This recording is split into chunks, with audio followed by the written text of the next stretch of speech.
And Rami, you may take it away with the political military report. Welcome, Rami Khouri.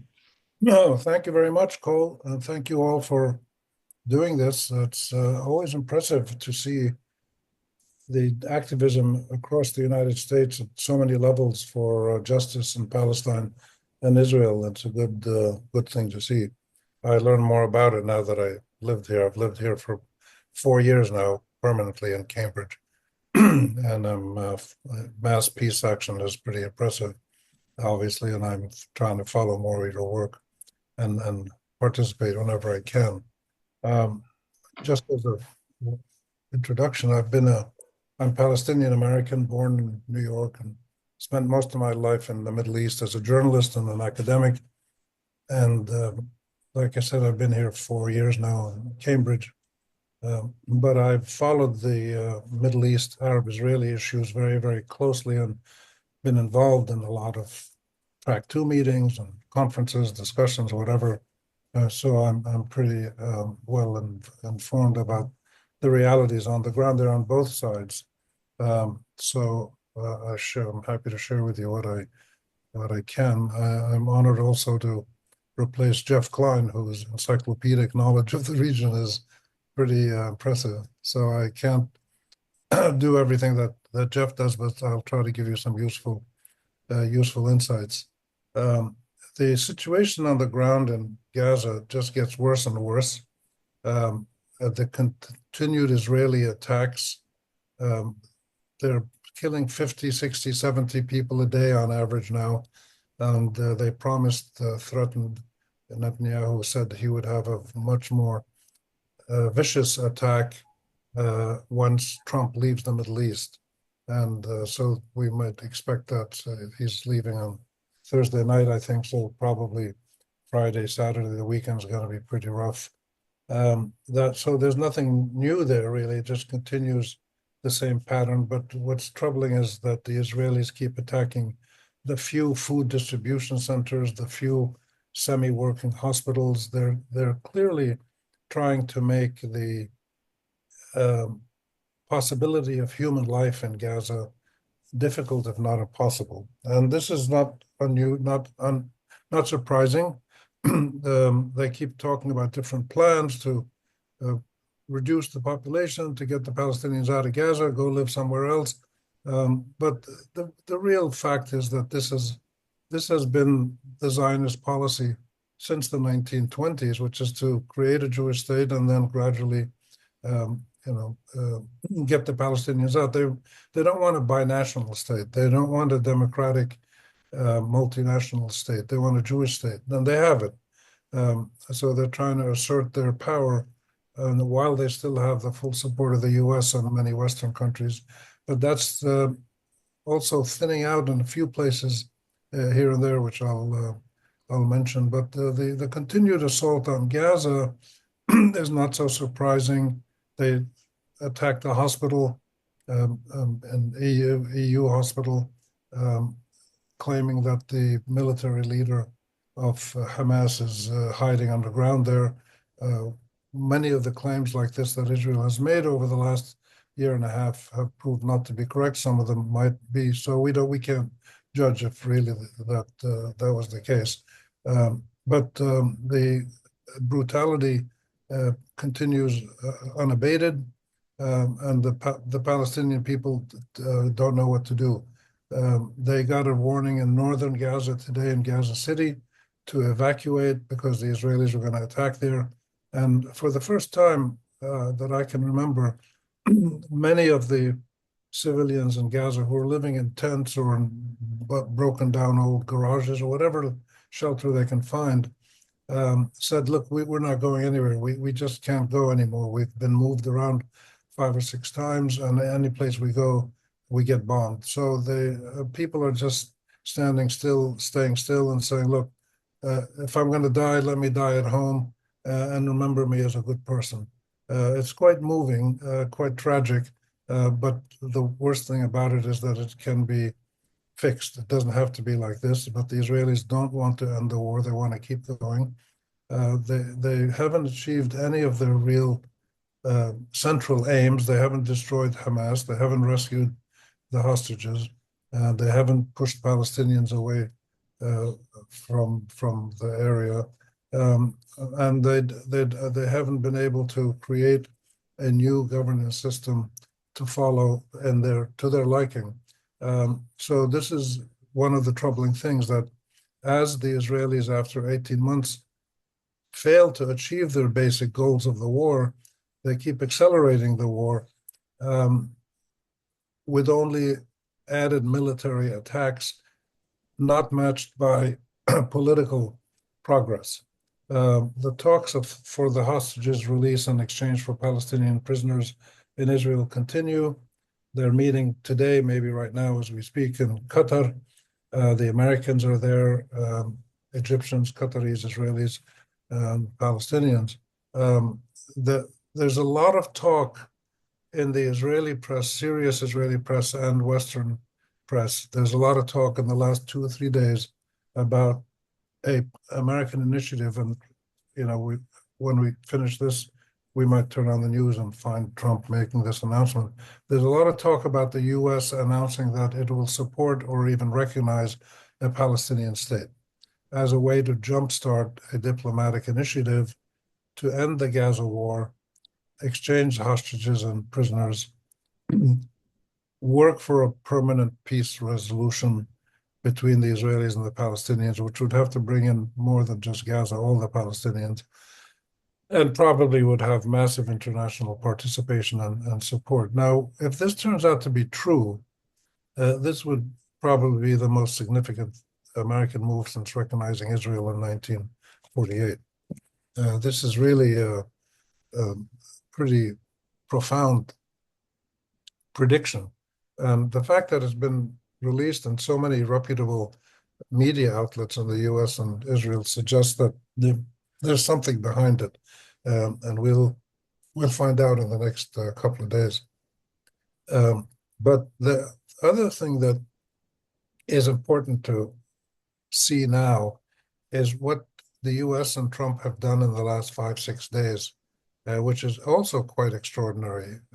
I would say even unparalleled in modern history, or since 1948, which is the United States undertaking significant diplomatic initiatives all around the Middle East in areas where Israel is deeply involved or concerned or fighting without consulting Israel. They just tell Israel, we've done this, but they don't coordinate with them for the diplomatic action. This is the continued negotiations with Iran to find an agreement on Iran's nuclear industry and relieving the sanctions on it.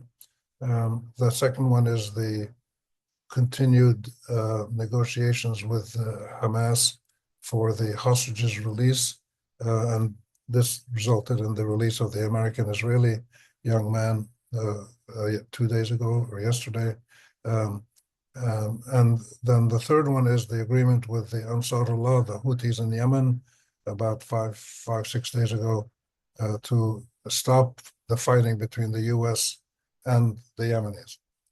No mention of Israel. Those three dimensions are really those three deeds are pretty significant. And the U.S. hasn't really spoken out about this. There's been little hints. The American ambassador in Israel said to the media when he was asked, he said, we don't need to get Israel's approval for everything we do, which was kind of a profound statement, because most people have assumed by watching the American diplomacy in the region and its military actions that it does coordinate very closely with Israel. And remember that when a few days after the October attack, Biden, President of the United States, flew to Israel and sat in the Israeli war room as the Israelis were planning their attacks on Gaza. I mean, that's also unprecedented. And it doesn't get any more dramatic than that. So from the United States president in the Israeli war room as Israel was planning its genocide, and then Biden supported it wholeheartedly, we've come to the point where now the United States is undertaking diplomatic moves, not as dramatic as the genocidal war, but serious diplomatic moves that are of utmost concern to Israel, especially the relations with Iran, the Ansarullah in Yemen, Hamas, the hostages. So there's something going on here that's really significant. And we don't know exactly what it is yet, but we will find out, I think, in the days ahead. One explanation, I believe, that makes a lot of sense is that the American government under the Trump administration has finally recognized what all previous American governments never did, which is that you can't aspire to have good trade relations and economic relations and investment and tourism and this and that with the entire Middle East, which is a big and can be quite a wealthy area. There's probably about 800, 900 million people in the Middle East when you include the Arabs, Turkey, and Iran, and Israel, of course. But when you look at all of these people and their relations to Israel, that's a significant population, with some of them with huge amounts of money. And the American government seems to have realized that to achieve the aims of the Trump administration of a economic surge forward and reasserting American economic dominance and commercial dominance in the world, or at least its primacy, it needs to resolve the conflicts. You can't achieve progress for the people of the Middle East or keep the United States from getting into these wars. The U.S. has got troops in Iraq, it's got troops in Syria, it's fighting in Yemen, it's got troops in Israel, it's got troops all over the place. So the U.S. is deeply involved militarily in the Middle East and is in danger of getting involved in a war with Iran if Netanyahu has his way. I think the Trump people finally realize that this is not in America's interest. And they also understand very well from polling evidence and other evidence that the population of American people does not want to get involved in more wars in the Middle East. And finally, they've realized, and it's not clear why and how this happened, but I think we should welcome it. They've realized that all of these wars and threats and sanctions and destabilizing dynamics across the region, military dynamics and confrontations, they're all solvable. They're not acts of God or acts of nature. They're acts of political leadership that is, by and large, either poor leadership or very cruel leadership that simply wants to keep making wars for various gains it feels it can make, whether that's in the US and Israel and Arab countries, Iran, Turkey, we're all over the place. So there's a realization among the Trump people, it seems, that, look, we can solve these conflicts. We can have bountiful trade relations. If you get the Iranians and the Saudis and the Turks and the Arabs all trading and investing and traveling, this area is going to see a boom unlike anything that the world has seen since the East Asian miracle in the 1970s, 80s, and 90s, when the East Asian countries exploded economically and dominated much of the world's economy, or influenced it at least.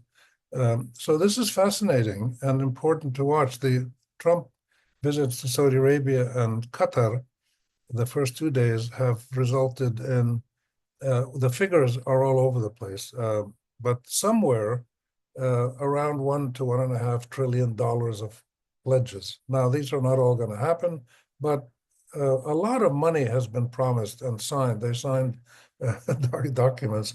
And it wasn't just Trump signing with Mohammed bin Salman. It was presidents of Boeing and Microsoft and top commercial companies that they don't just sign things for fun. So there's a lot of serious interaction going on between people with immense power in the Arab countries and the US to forge closer economic relations, which would benefit both sides and benefit the world, hopefully. But none of that can happen if Iran and Israel and Hezbollah and Hamas and the Yemenis and Iraqis and the Syrians are all fighting, and Israel keeps expanding and occupying other people's lands. So this is the big story, really, in this update, which is a new perception and some new behavior by the U.S. on the diplomatic front, which could expand in the next couple of days into an announcement on Palestine. The French and the Saudis have launched an initiative to get widespread recognition of a Palestinian state. And recognizing a Palestinian state isn't that big a deal because there isn't a Palestinian state. There's an occupied Palestinian land. But if in theory, the world formally recognizes, the big powers formally recognize the state of Palestine, that could set in motion serious activity at the UN, including possibly, for instance, if the Security Council agrees, sending peacekeeping forces or protection forces to protect the Palestinians in Gaza and the West Bank and East Jerusalem from Israeli predatory designs.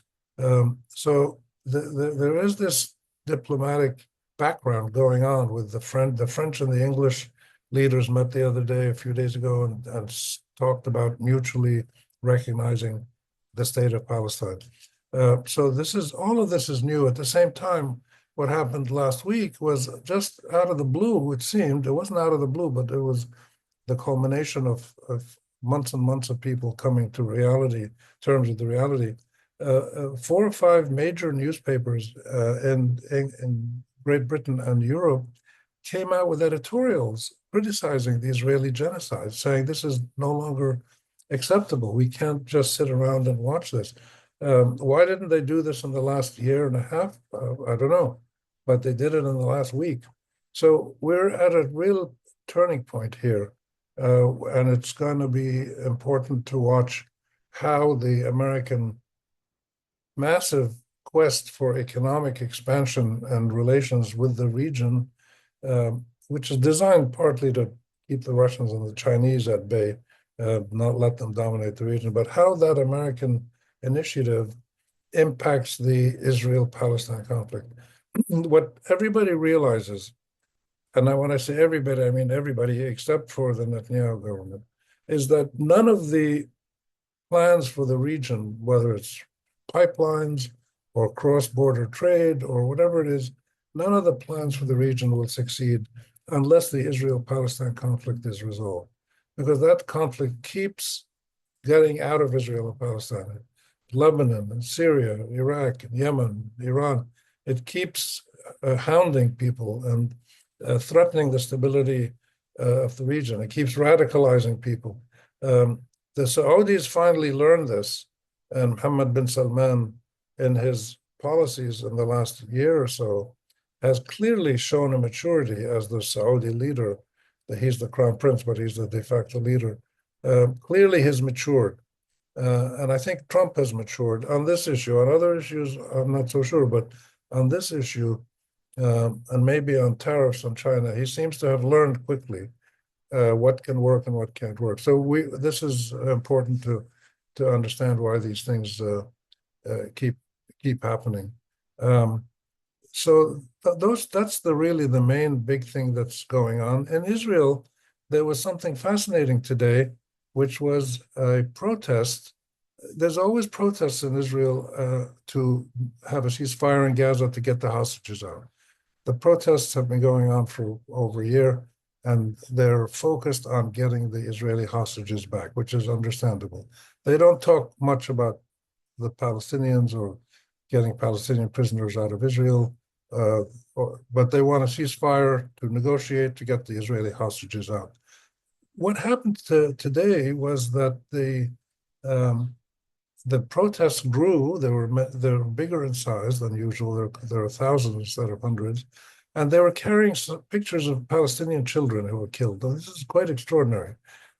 This is not something that happens spontaneously. So there's again a realization, I think, that's starting to spread in Israel that we need to get to the core issue here and resolve it. And the core issue is how Israel and Palestine can coexist with full rights, full security, in an arrangement that they'll negotiate. One state, two states, confederation, whatever, they'll have to negotiate that. But how can these two people coexist peacefully um, is something that more and more serious people around the world are starting to talk about and to try to figure out how to do it. The two other small points I'll make. The special rapporteur for human rights in Palestine, Francesca Albanese, the UN special rapporteur at the Human Rights Council, came out with yet another report confirming in great details why what Israel is doing is genocidal. And this is no longer news because there's been 20 of these reports by respected people. But the fact that people keep documenting this is important because it suggests that perhaps one day the people who have carried out the genocide, including Western political leaders and corporate leaders who have colluded and helped Israel do this, perhaps they'll be held accountable in court. We'll see. That remains to be seen. And finally, there was another new report in The Economist newspaper in Great Britain just a few days ago, looking at, again, another way to calculate how many Palestinians has Israel killed during the war. And they came up with figures of between 77 and 109,000 Palestinians have been killed. And this is 4 to 5% of the Palestinian population. So these are little tidbits of news that help us understand the magnitude and the gravity of this situation. And the last point I'd make is that we also continue to see a very positive trend in the United States with courts ruling that the Trump administration's detention of foreign, usually students or migrants, or detaining people in ICE facilities to expel them is not allowed by law. It's against the American legal provisions for due process and protection of free speech and all that. And that if somebody's detained, they have to be a habeas corpus hearing, have to say why are they detained, what's the evidence. So this is important because more and more of these detentions that the ICE officials carry out are challenged, and more of them are being overturned by the courts. So we'll see what happens down the road. So I'll stop there. Those are the main points that I wanted to mention. There's so many other dimensions to this conflict, but these are the ones that strike me as the most significant. Thanks, Rami, for that outstanding overview. We can take a few questions and discussion. Please raise your virtual hand. Beth. Yes. I wonder if there's a considerable speculation in the mainstream press, CNN and so forth, as to why Trump is not including Israel in his visit. And I just wondered what your take on that snubbing might be. You know, Trump is a very temperamental man. He's not a great policy analyst, but he has a lot of emotional intuition. And he, of course, rode that to 2 victories into the White House. So he has a feeling for other people's sentiments and his own desires, etc.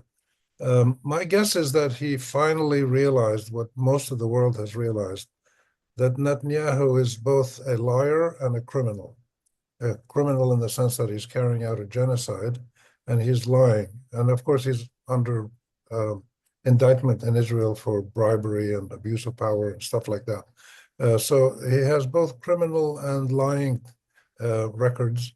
And Trump, I think, understands this. Now, people more mean than me would say, well, Trump also has criminal and lying records as well. But that's a separate point. I'm not here to discuss Trump. But Trump, I think, and I don't know if it's Trump himself. Now, this is a critical here is the people around Trump. He's named a lot of new people to high and medium level positions, special envoys. And one of the most important ones is Steve Witkoff, the special envoy to the Hamas negotiations and also the Iran negotiations. and probably everything else that new is going to come up, he's going to name him because he Yep. seems to be pretty dynamic. He's a quiet guy. He's a real estate tycoon.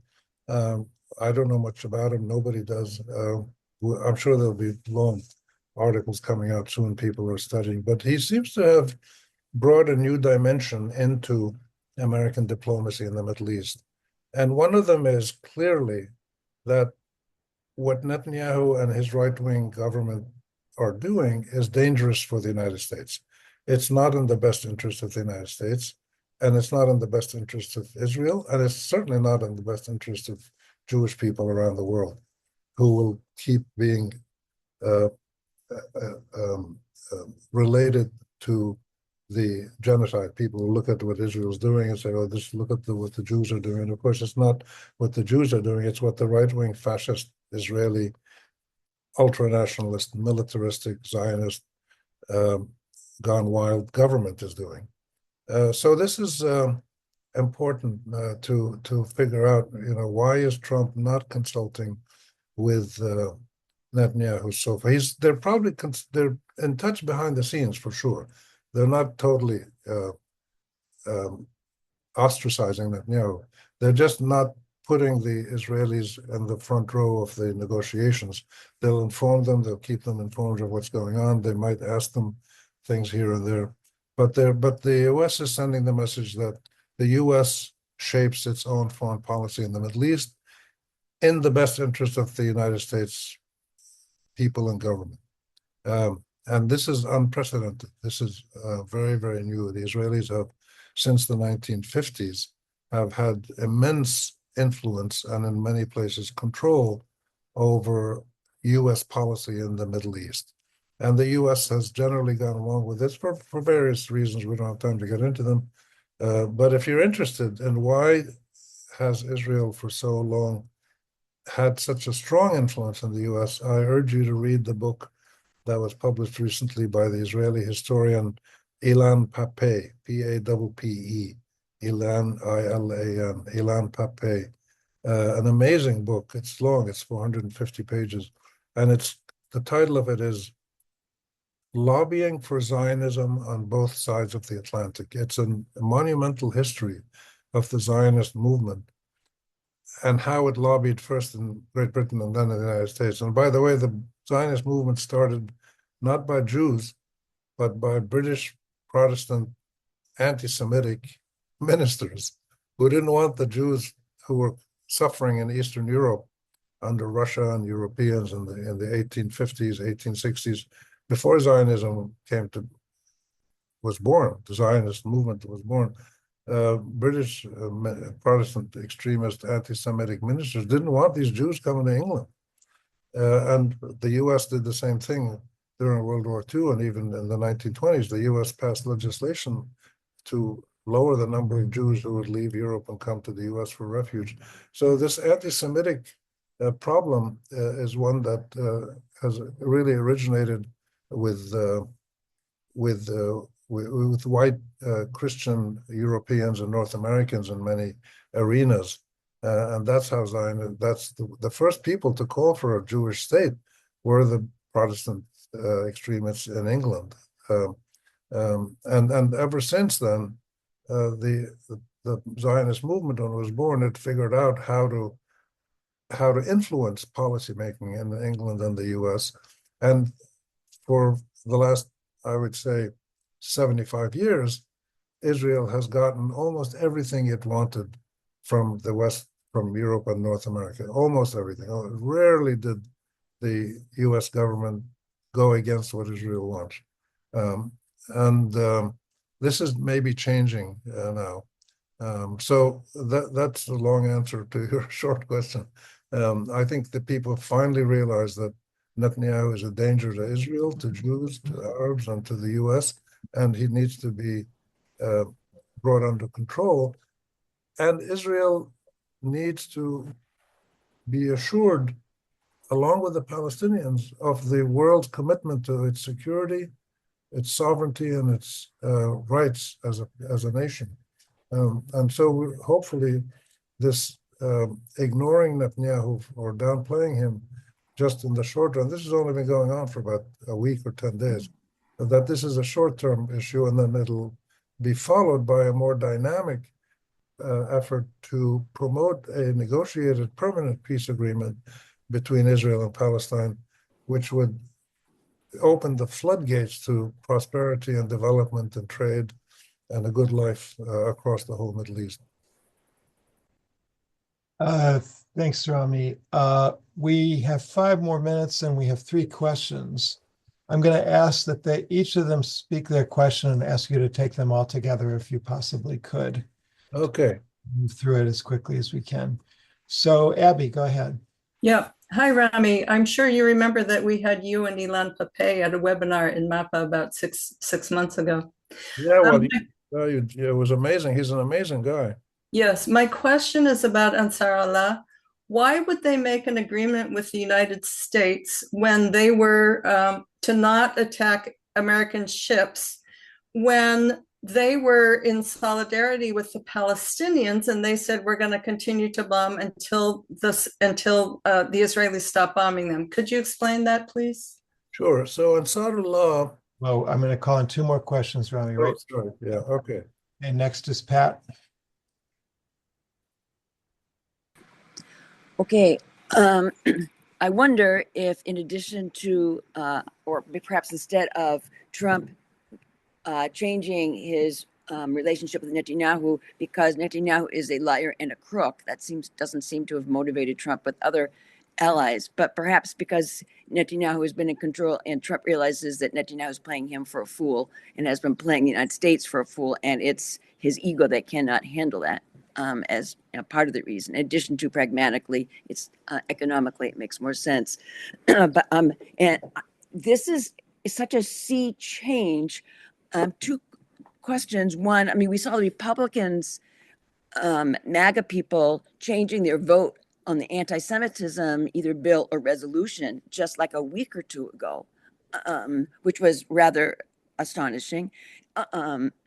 And what does this mean for the future of Gaza? I don't think that Trump cares much about Gaza.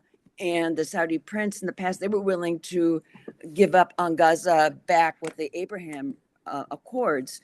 So it's different now. And the prince has said once since then, well, his people, he probably himself doesn't care, but he has trouble going against his people. So what does that mean? How does that change? What do we need to be careful for as activists? And so I'm worried about Gaza maybe being left out of what that means for them in the final picture. We know Trump's talked about having, being in control of that. And I don't trust the other leaders. And so what do we need to take care of, and what can we be careful about, and what can we take advantage of going forward here?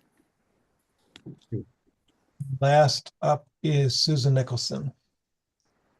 Yes, Rami, if Trump goes ahead, as you're suggesting he might, and says, the war has got to stop, we've got to get a negotiated peace agreement, there has to be a Palestinian state, what do you think Netanyahu will do? Will he go along with that? Will he say, we're going to continue to fight without U.S. backing? I've heard that Trump does not want to cut off the arms flow because that's very lucrative to U.S. defense industry. So what ultimately is the leverage that Trump has over Netanyahu, and how effective do you think that will be? Thank you. I'll try to give you a 1-minute answer to each of those.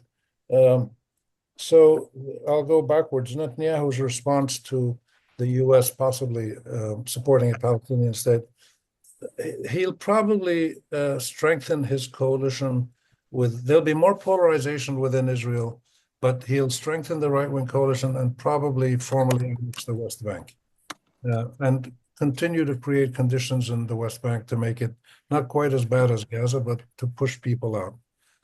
And that will just accelerate all of the pressures on everybody to stop this madness and resolve this politically. But there's not much that the Israelis can do. They have to have American full support militarily. Economically, they they need it, but militarily they need it more. So the second question, Trump and Netanyahu and the future of Gaza and what activists should be concerned about. The most important thing is not to see Gaza as an isolated element. Gaza is part of all of Palestine, as is Jerusalem, as is the West Bank and the Palestinian camps all over the place. The important thing to focus on is the integrity of Palestinian national demands and rights, as laid out in UN resolutions, international law. We're not asking for anything special. And we're talking of Palestinian rights and statehood next to an Israeli state. So I think the important thing is to keep pushing as much as possible for the creation of a credible, legitimate, and effective national government in Palestine. There isn't one now. Mahmoud Abbas, Abu Mazen, and the Palestinian Authority are not a serious outfit anymore. And very few people respect them, almost nobody in Palestine except their employees.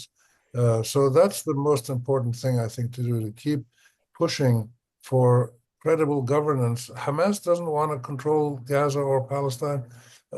They're pushing for Palestinian national rights.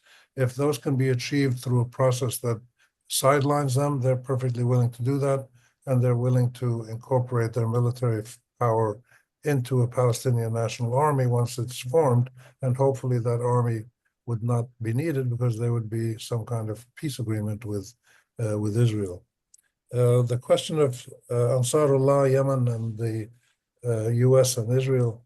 Ansarullah, Yemen's an amazing place. I've been there many times doing work for UNICEF over the years, and they're quite extraordinary people in so many ways, but they're very Arab nationalists. They love the Arab world. They have huge emotional attachments to people all over the region, because many people, including my family, and most of the people in the Levant, in Syria, Jordan, Lebanon, Palestine, many of them originally came from Yemen 300, 400, 500 years ago, or some of them 1,000 years ago.